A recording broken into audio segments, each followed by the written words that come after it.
Aku pernah berpikir bahwa persahabatan kami abadi, tak tergoyahkan oleh apapun. Sampai hari itu tiba, ketika Rea bilang dia akan bertunangan dengan seorang wanita yang bahkan tak pernah kuceritakan dalam doaku. Dan aku, sebagai sahabat terbaiknya, diminta merencanakan pesta itu. Jakarta selalu ramai, tapi malam itu terasa lebih bising di kepalaku. Kami duduk di warung kopi kecil di pinggir Jalan Tamrin, tempat kami biasa bertemu sejak kuliah di UI. Rea tersenyum lebar, matanya berbinar seperti saat kami pertama kali saling mengakui perasaan yang tersembunyi bertahun-tahun lalu. Ardi, aku mau tunangan sama Nadia. Kamu yang terbaik buat ngurus pesta ini, ya. Kamu kan paling paham selera aku. Hatiku seperti ditusuk pisau tumpul. Nadia. Wanita yang dia kenal dari kantor, cantik, pintar, dan tentu saja diterima keluarganya. Aku mengangguk, tersenyum paksa. Tentu, Re. Aku senang banget buat kamu. Bohong. Dalam hati aku berteriak, mengapa kamu memilih hidup yang pura-pura ini? Sejak kecil, aku tahu aku berbeda. Di keluarga Jawa yang konserati di Yogyakarta, aku belajar menyembunyikan segalanya. Ayah sering bilang, laki-laki harus kuat, punya istri, punya anak. Saat pindah ke Jakarta untuk kuliah, aku bertemu Rea. Dia dari keluarga Betawi yang religius, tapi di kosan kami, malam-malam panjang itu, kami saling menemukan. Pelukan pertama di kamar sempit, bisikan aku cinta kamu yang membuat dunia terasa aman. Tapi Rea selalu bilang, ini cuma sementara, Di. Nanti kita harus normal. Aku diam saja, karena mencintainya berarti menerima bagian-bagian yang menyakitkan.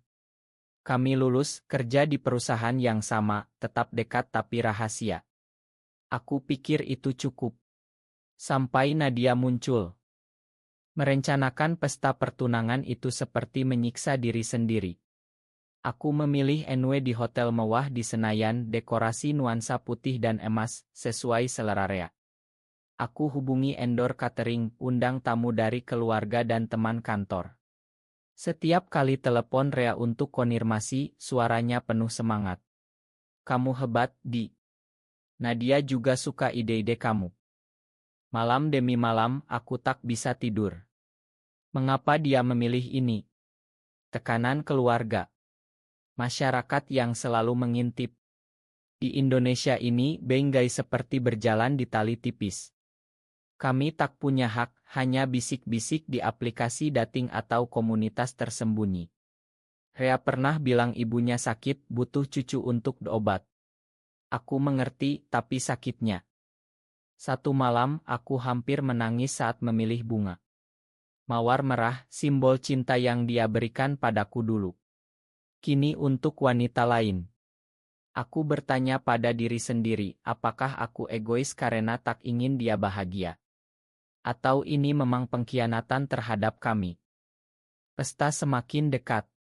Aku semakin tenggelam dalam konflik batin. Rea bahagia, tapi aku. Aku merasa seperti merencanakan pemakaman cinta kami. Hari pesta tiba lebih cepat dari yang kuharapkan. Hotel di Senayan dipenuhi tamu, keluarga Rea dari Betawi, keluarga Nadia yang terlihat sempurna. Aku berdiri di belakang, mengawasi semuanya berjalan lancar. Rea tampan dalam jas hitam, Nadia cantik dalam kebaya putih. Mereka saling pandang, tertawa. Aku tersenyum untuk kamera, tapi dada sesak. Saat acara dimulai, doa dibacakan, cincin ditukar, tepuk tangan membahana. Rea memeluk Nadia dan aku. Aku memalingkan muka. Di sudut ruangan, aku melihat ibu Rea menangis haru. Akhirnya anakku normal, bisiknya pada saudara. Normal. Kata itu menusuk. Malam sebelumnya, Rea meneleponku. Di, makasih ya. Kamu sahabat terbaik.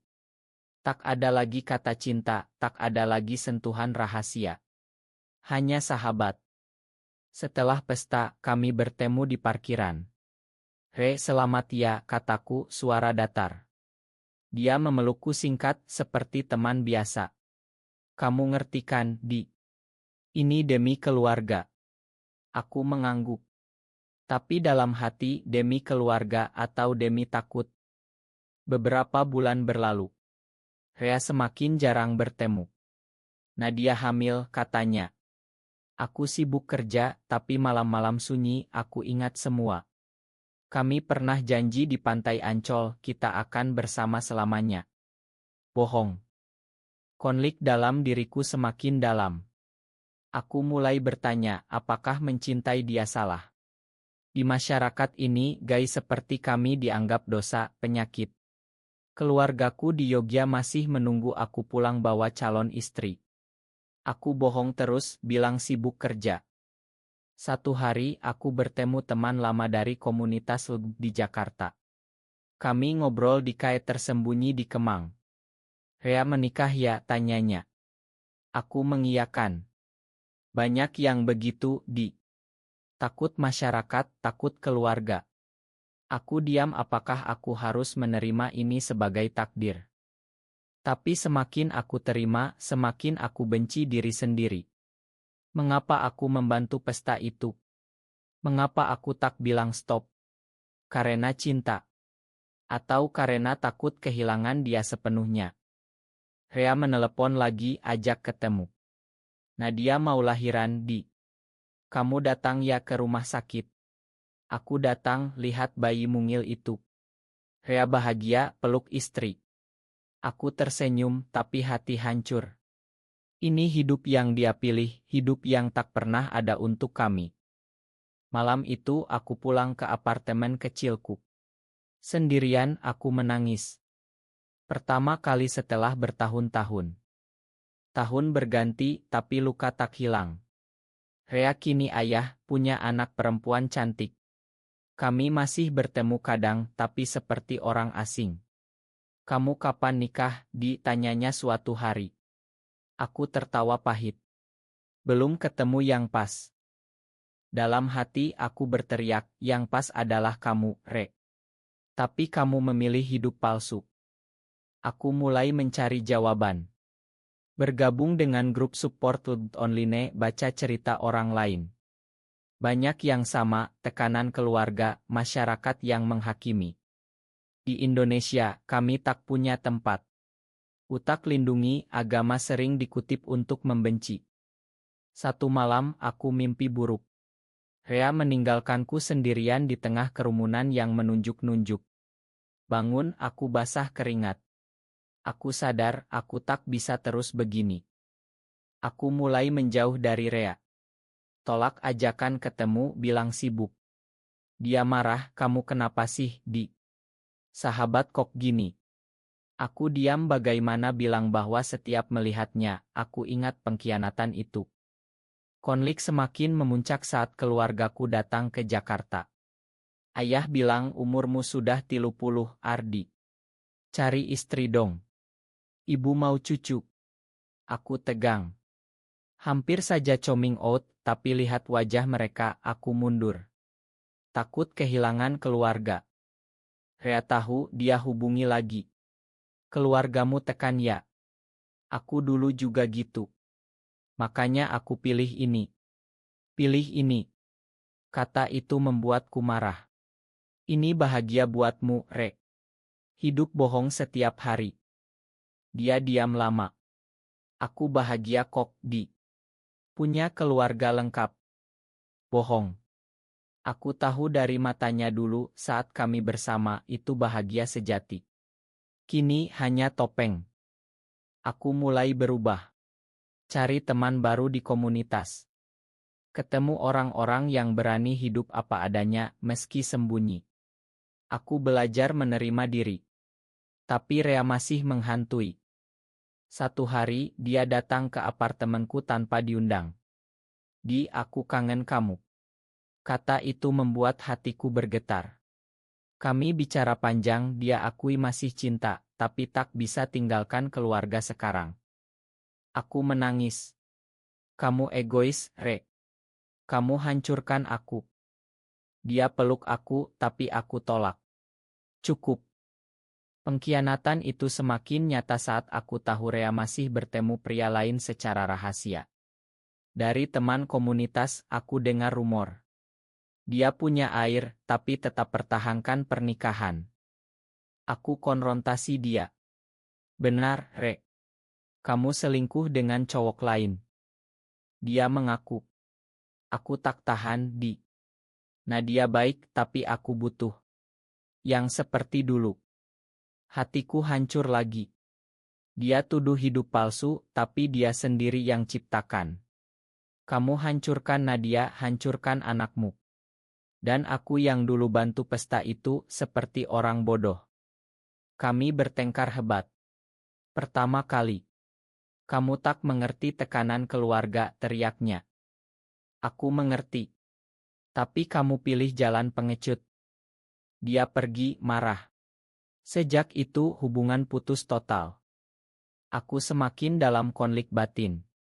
Merasa bersalah karena pernah cinta dia, merasa bodoh karena rencanakan pesta itu. Masyarakat di sekitar, tetangga, teman kerja, semua anggap normal kalau nikah. Tapi bagi kami itu penjara. Aku mulai terapi online dengan psikolog yang paham lebih. Dia bilang kamu perlu makan diri sendiri, Ardi. Ini bukan salahmu. Pelan-pelan aku bangkit. Cari hobi baru, trailing sendirian ke Bali. Di sana, lihat pasangan gay asing bebas pegangan tangan. Iri, tapi juga harapan. Kembali ke Jakarta, aku coming out ke satu teman dekat. Dia terima. Lega rasanya. Tapi Rea muncul lagi.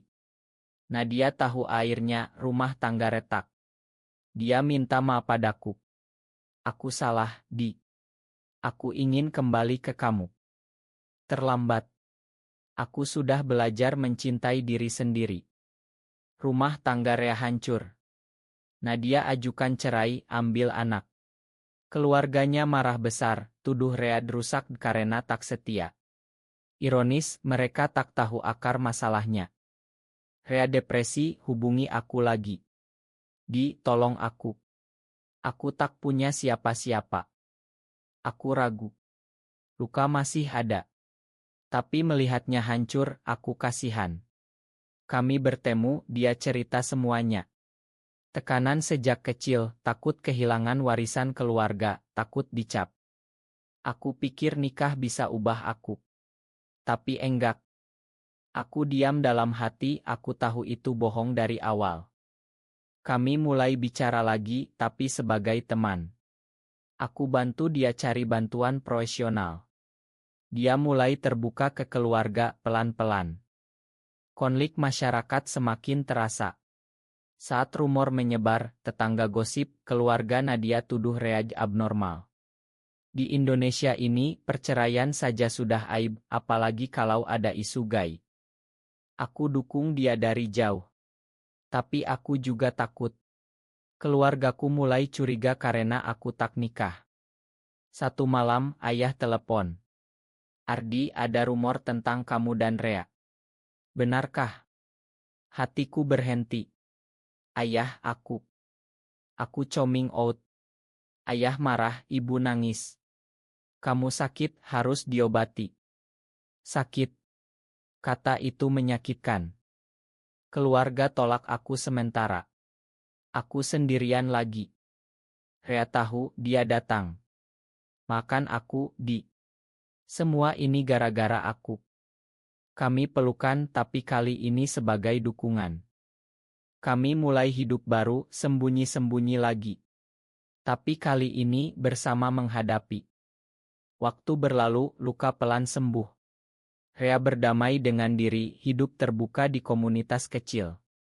Keluarganya pelan-pelan terima, meski tak sepenuhnya. Anaknya masih dekat dengannya. Aku juga. Keluargaku akhirnya paham setelah bicara panjang. Ibu bilang, yang penting kamu bahagia, nak. Kami tak bersama lagi sebagai kekasih. Terlalu banyak luka. Tapi sebagai sahabat sejati, kami saling dukung. Aku sadar, hidup yang tak pernah ada itu adalah hidup pura-pura yang Rea pilih dulu. Kini kami pilih hidup apa adanya, meski sulit di negeri ini. Masyarakat masih banyak yang menghakimi, tapi kami temukan komunitas yang hangat. Cinta tak selalu berakhir bahagia seperti dongeng, tapi bisa menjadi pelajaran kemanusiaan. Aku pernah menuduh dia menghancurkan segalanya dengan pesta pertunangan itu. Tapi kini aku mengerti itu bagian dari perjalanan kami menemukan diri sejati. Di akhir hari, kami duduk di pantai Ancol lagi. Tak pegangan tangan, tapi hati tenang. Terima kasih, Di, katanya. Aku juga, Re. Hidup berlanjut dengan harapan bahwa suatu hari Indonesia lebih terbuka. Cinta apapun bentuknya layak dihormati.